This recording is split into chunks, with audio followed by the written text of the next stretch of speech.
A self-healing cutting mat has a surface that's made up of teeny tiny little particles of plastic.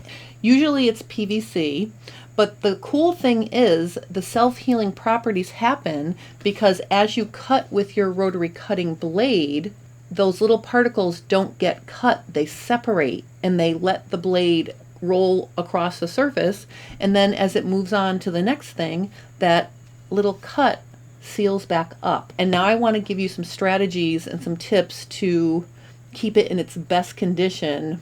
So the first tip is you want to cut with a sharp blade. Why do you want to do that?